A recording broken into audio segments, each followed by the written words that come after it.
I sacrificed everything to support my family's restaurant, only to find out they've written me out of the will and plan to sell it to my cousin. I still can't believe I'm writing this. My hands are shaking so much I've had to restart this post 3 times already. 2 days ago, my entire world collapsed, and I'm still trying to process what happened. I guess I should start from the beginning, though it's hard to know where exactly that is when your whole life has been building up to a betrayal of this magnitude. I'm 34 now, and for as long as I can remember, my life has revolved around my family's restaurant, Golden Dragon. It's been in our family for 3 generations, started by my grandparents who immigrated from China with little more than a dream and my grandfather's recipes. They built it from nothing, working 16-hour days, sleeping in the tiny apartment above the restaurant. My father took over when I was just a child, and from the moment I could reach the counter standing on a stool, I was helping, folding napkins, greeting customers, eventually learning to cook our family's treasured recipes. My brother, Daniel, is 2 years younger than me. We were close as children but grew apart as we aged. While I was drawn to the restaurant, finding comfort in the steamy kitchen and the familiar clamor of customers, Daniel always had bigger dreams. He wanted to be an architect, to design grand buildings and leave his mark on the world. I never begrudged him that. We're all allowed to follow our own paths, right? When it came time for college, my parents sat us down for the talk. They explained that they had some money saved for our education, but not enough for both of us to attend prestigious universities. They asked if I would consider community college for 2 years and then transfer, allowing them to fund Daniel's education at a top architecture program. He had the grades and the talent, they said. I agreed without hesitation. I loved my brother, and besides, I was already practically running the restaurant alongside my father. I had a place, a purpose. So Daniel went off to his dream school while I took night classes at the local community college, working at Golden Dragon during the days. I graduated with my business degree 4 years later, all while helping modernize our family restaurant, creating a website, implementing a reservation system, updating the menu while preserving my grandfather's signature dishes. The restaurant flourished. We expanded to a larger location and then, 5 years later, opened a second Golden Dragon across town. Meanwhile, Daniel graduated and joined a prestigious architecture firm. He visited on holidays, occasionally for Sunday dinner, but the restaurant was never his concern. He built his career, married his college sweetheart Melissa, had 2 beautiful children. I remained single, not for lack of opportunities, but because relationships require time and energy I simply didn't have. The restaurant consumed me, especially after my father suffered a mild heart attack when I was 28. That's when my role shifted from helper to full-time manager. Just until I recover, my father said. But weeks turned into months, and soon it was understood that I was now running both locations. My mother helped with the books, and we hired additional staff, but the responsibility fell squarely on my shoulders. I didn't mind. The restaurant was my home, the staff my extended family. I loved watching customers' faces light up when they tasted our food, the way regulars greeted me by name and brought their children, then grandchildren, to experience what had become a community institution. 6 years passed this way. I postponed dreams of traveling, turned down a proposal from a man I deeply cared for because he wanted to move to Seattle for work, and put off buying my own home because the restaurant needed a new HVAC system or updated kitchen equipment. Every sacrifice seemed worth it because I was preserving my family's legacy. My parents' health began to decline last year.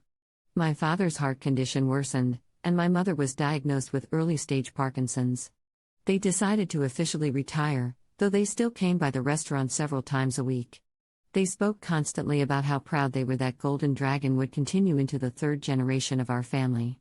They never explicitly said when you inherit the restaurant, but it was implied in every conversation about the future. Last month, they invited me and Daniel, who had flown in from Chicago where he now lives, to dinner at their home.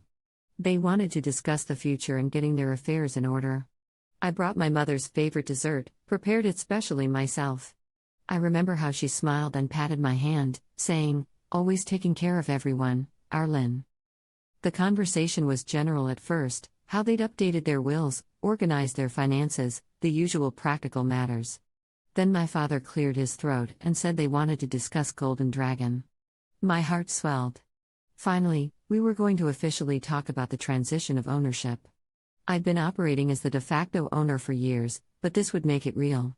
I had so many ideas for the future, perhaps a third location, maybe a cookbook featuring my grandfather's recipes alongside my own innovations. "We've been thinking about this for a long time," my father said, his voice serious, "and we've decided it's best to sell Golden Dragon when we're gone." I felt like I'd been slapped. Sell? Our family legacy? The business I'd poured my heart and soul into? "But I don't understand," I stammered. "I've been running it for years. I thought." My mother reached for my hand. "Lynn, dear, we know how hard you've worked. But running a restaurant is such a difficult life. We want you to be free to find your own way." "This is my way," I said, my voice barely audible. "The restaurant is my life." My father exchanged a glance with my mother. "We've talked with your cousin Peter. He's interested in buying the business. He has the capital and the business experience to take it to the next level." Peter. My cousin from my mother's side who visits maybe once every 3 years. Who couldn't tell the difference between our grandfather's signature black bean sauce and something from a bottle? Who has never worked a day in the restaurant industry but owns 3 car dealerships? "And Daniel?" I asked, already knowing the answer but needing to hear it. Daniel shifted uncomfortably in his seat. "I'll be the executor of the will," he said. "And I'll oversee the sale to Peter. The proceeds will be split between us, of course." "Of course," I echoed, feeling numb. They continued talking, something about how I'd still get fair market value for my share, how Peter had exciting ideas for modernizing the brand while honoring the heritage. I barely heard them. All I could think about were the 18 years I'd given to Golden Dragon. The 18 years I'd believed I was building something for myself, for my future, for our family's legacy. I excused myself early from dinner, citing an early delivery at the restaurant the next day. No one questioned it, they were used to the restaurant dictating my schedule. I drove home in a daze, replaying years of conversations in my mind, looking for clues I might have missed. Had they ever actually told me the restaurant would be mine someday? Or had I just assumed, because it seemed so obvious? I'd given up everything for Golden Dragon: education opportunities, relationships, travel, my own home. Always with the unspoken understanding that I was investing in my own future. Now it felt like I'd been nothing more than an unpaid caretaker, keeping the business profitable until they could cash out. I called in sick the next day, something I hadn't done in over 5 years. I couldn't bear to walk into the restaurant, to look at the walls my grandfather had painted, the tables where I'd served countless customers, the kitchen where I'd perfected recipes passed down through generations. It all felt tainted now, like a beautiful dream revealed to be a cruel illusion. 3 days passed. I ignored calls from my parents, from the restaurant manager asking where I was, from Daniel who had the audacity to text, "Mom and Dad are worried. Call them." As if he cared. As if any of them cared about what I wanted, what I had sacrificed. On the 4th day, I returned to work. I smiled at customers, praised the chef for a perfectly executed special, approved the produce order for the week. I was a ghost moving through the motions of my life, a life that apparently had never been mine to claim. That night, after closing, I sat alone in the dimly lit dining room.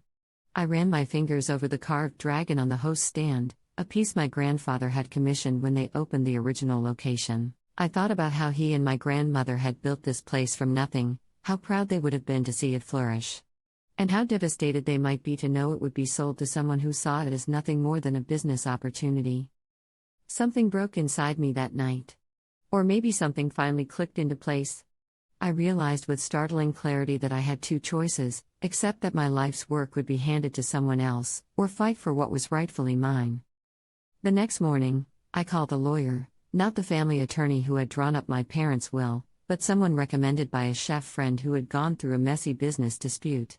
I explained my situation: 18 years working in the family business, the last 6 as the de facto owner and manager, the implicit understanding that I would inherit, the countless sacrifices made based on that understanding. The lawyer listened carefully, then asked a series of questions about verbal agreements, documents with my name, financial contributions I'd made, improvements I'd spearheaded. I answered as best I could, increasingly aware of how little I had protected myself over the years. I had trusted my family completely, never demanding anything in writing, never questioning decisions made for the good of the business. "Ms. Chen," the lawyer said finally, "I won't sugarcoat this. Without explicit promises in writing, this will be challenging. But," she paused, reviewing her notes, "you may have a case for what we call detrimental reliance or promissory estoppel. Essentially, you made life decisions based on promises or implications from your parents that the business would be yours. If we can demonstrate that they knew you were making these sacrifices because of their implied promises, and that it would be unjust to allow them to go back on those implications, we might have something." "What would that mean, practically speaking?" I asked. "Best case scenario? The court could prevent them from selling to your cousin and enforce the implied promise that the business would pass to you. More likely, you might receive additional compensation beyond your inheritance share, reflecting your years of work and sacrifices." "And worst case?" She sighed. "Worst case, you spend money on legal fees, damage your relationship with your family, and the court decides that without explicit promises, your parents are free to dispose of their property however they choose." I thanked her for her honesty and scheduled a follow-up appointment for the following week. As I left her office, I felt something I hadn't felt in days: purpose. Maybe I wouldn't win, but I was done being passive, done accepting whatever scraps my family deemed appropriate to throw my way. When I arrived at the restaurant that afternoon, my father was waiting in my office, my small, cluttered space off the main kitchen where I handled paperwork, payroll, and planning. He looked older than I remembered, frailer. For a moment, I felt a pang of guilt. Then I remembered that this man was planning to sell my life's work out from under me. "Lynn," he said, his voice carrying that note of parental disappointment I'd heard so rarely growing up. I was always the good child, the reliable one. "Your mother and I are concerned. You haven't been returning our calls. The manager said you missed 3 days of work." "I needed time to think," I said, setting down my bag and remaining standing. This was my office, in the restaurant I ran, and suddenly I didn't want him to feel comfortable here. He frowned. "About what?" "If this is about our conversation regarding the future of Golden Dragon." "Of course it's about that," I interrupted, surprising both of us. I never interrupted my father. How could it be about anything else? "You just told me that the business I've devoted my entire adult life to, the restaurant I've been running single-handedly for 6 years, will be sold to a cousin who wouldn't know a wok from a frying pan." "Now, Lynn, that's not fair. Peter is family, and he has excellent business sense." "And I don't?" My voice rose. "Who expanded to a second location? Who implemented the online ordering system that increased our takeout revenue by 40%? Who created the gluten-free menu options that brought in an entirely new customer base?" "That was all me, Baba. Me. Not Peter with his excellent business sense." My father looked stunned. I'd never spoken to him this way, with such anger, such defiance. "You always said Golden Dragon would be here for another generation," I continued, unable to stop now that the floodgates had opened. "You and Mom talked constantly about how proud you were that the restaurant would stay in the family. What did you think that meant to me? Did you think I was working 70-hour weeks, sacrificing my personal life, my chance at happiness, for a paycheck? I did it because I believed this place would be mine someday." "Lynn, please understand," my father said, his voice softening. "Your mother and I, we only want what's best for you.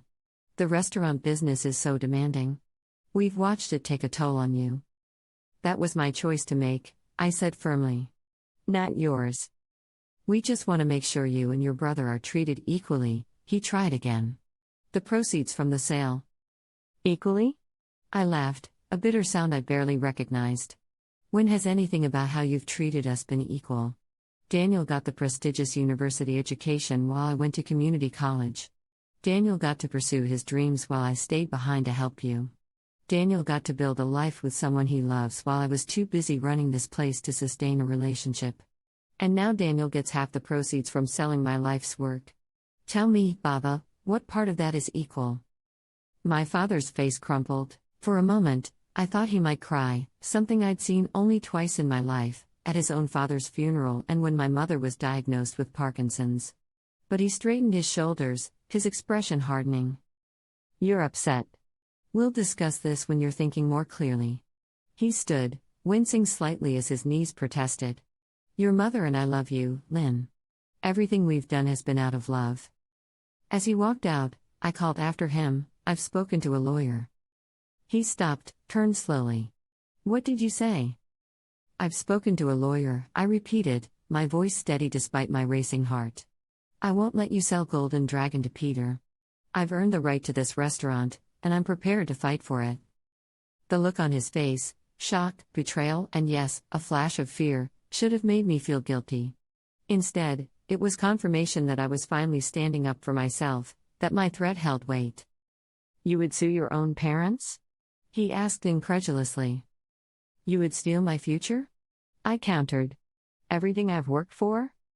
We stared at each other across the office, two strangers where once there had been father and daughter. Finally, he shook his head and left without another word. That night, the texts and calls began. First from my mother, tearful and confused. Lynn, what is this your father tells me about lawyers? Please, come talk to us. We can work this out as a family. Then from Daniel, what the hell are you doing? You're breaking Mom's heart with this lawsuit nonsense. They're our parents, for God's sake. Even Aunt May, my mother's sister and Peter's mother, called. Lynn, dear, I know you're upset, but suing your parents? Think of the scandal, of what people will say. Our family has always handled things privately. I responded to none of them. For 18 years, I had been the dutiful daughter, the reliable sister, the one who never made waves. Now that I was finally standing up for myself, they couldn't handle it. That told me everything I needed to know. The next week passed in a fog of tension. I continued running the restaurant, smiling at customers who had no idea of the drama unfolding behind the scenes. My father stopped coming by. My mother visited once, trying to talk to me when I was in the middle of a lunch rush. I told her we'd speak later and never called. Daniel flew back to Chicago, but not before leaving me a scathing voicemail about how selfish I was being, how I was tearing apart the family over money.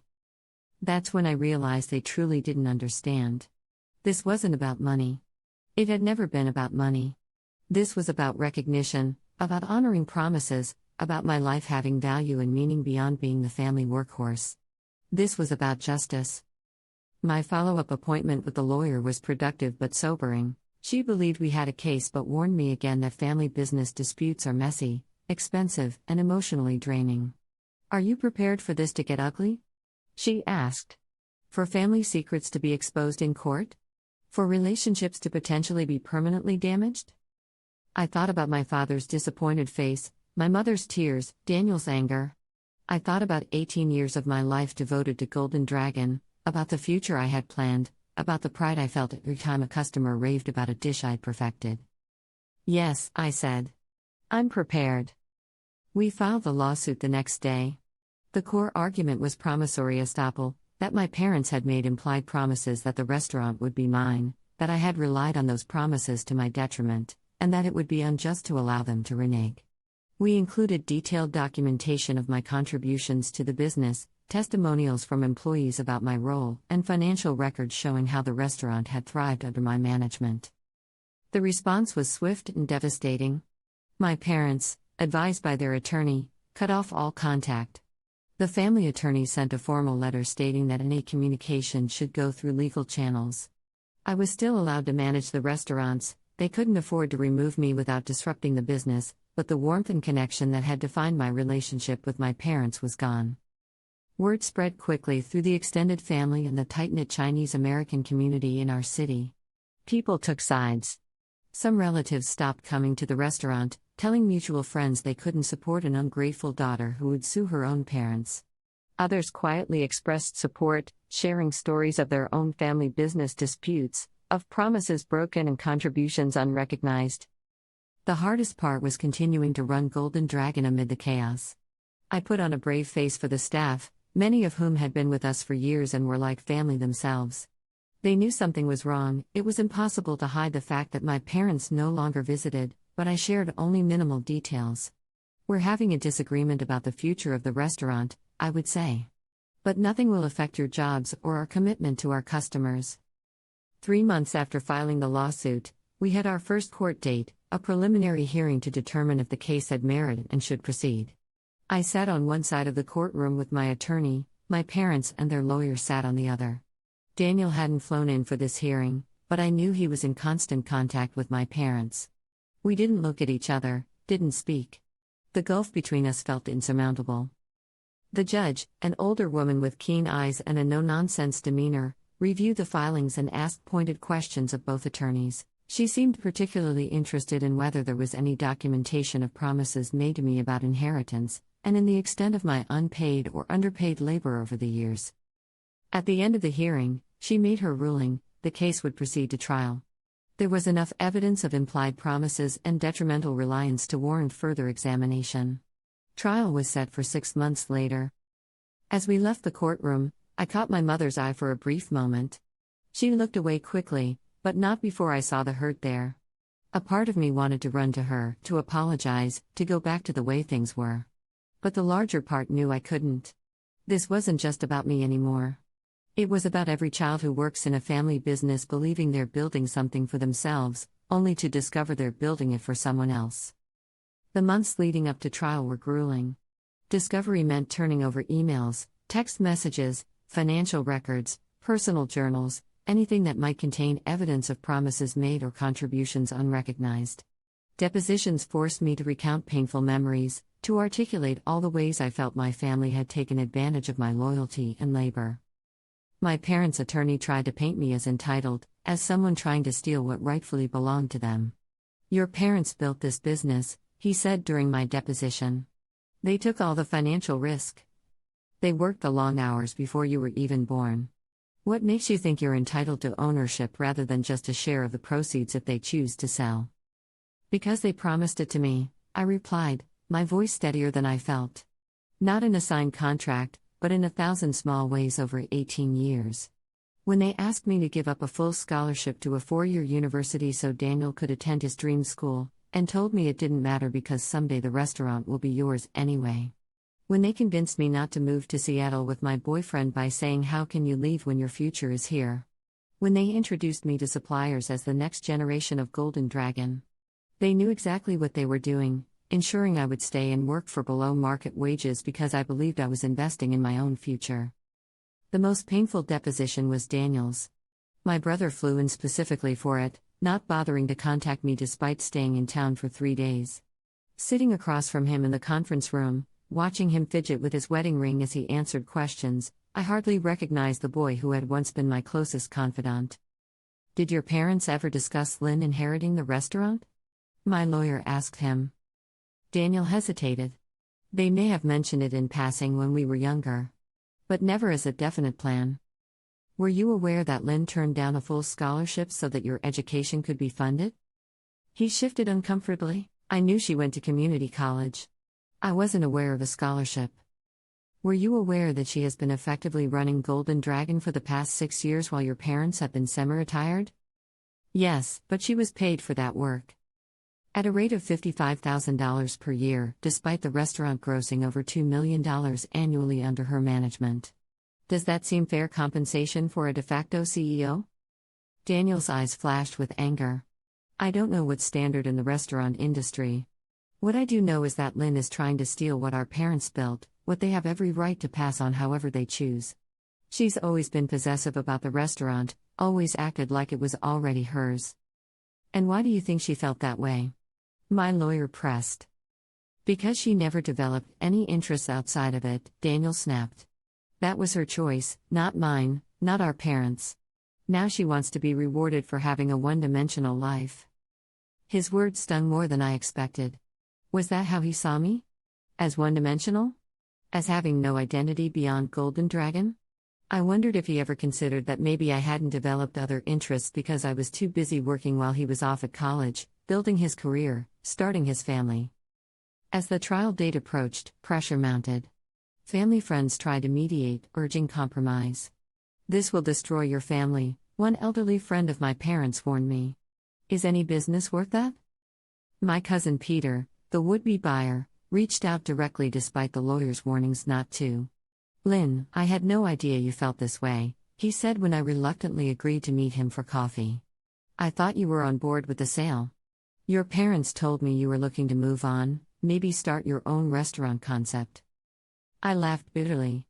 When have I ever indicated I want to move on from Golden Dragon? This place is my life? Peter at least had the grace to look embarrassed. Look, I don't want to be in the middle of a family feud. If you're this passionate about keeping the restaurant, maybe we can work something out. What if I invest as a silent partner instead? You maintain operational control, I provide capital for expansion, we split the profits. It was the first reasonable proposal anyone had made, but I hesitated. Why would you do that? He shrugged. Because contrary to what you might think, I respect what you've built here. And because family businesses destroying families is a tale as old as time.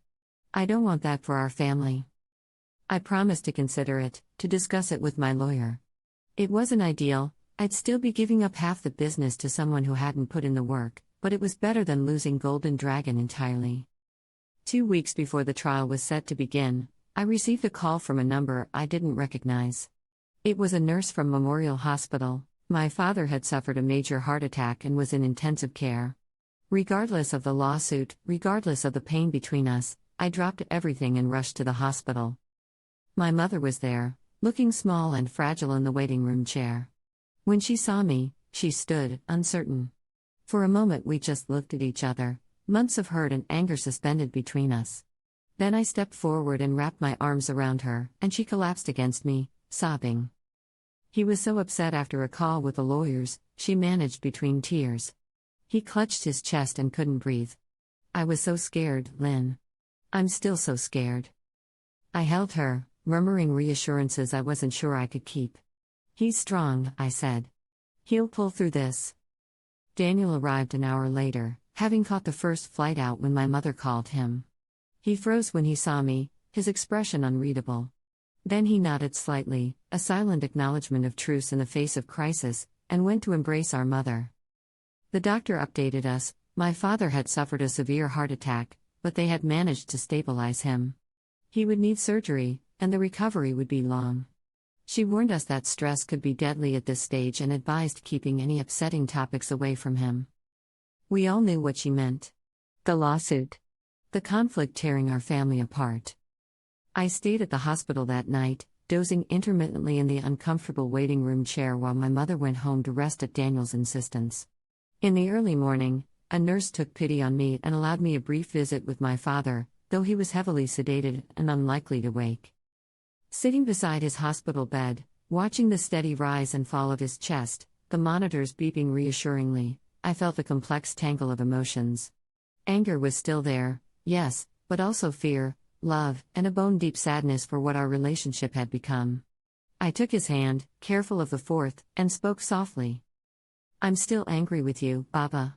I still believe you've been unfair to me. But I never wanted this. I never wanted you hurt. What I wanted, all I've ever wanted, was for you to see me, to recognize what I've contributed, to honor the promises you made. I love you. No lawsuit can change that.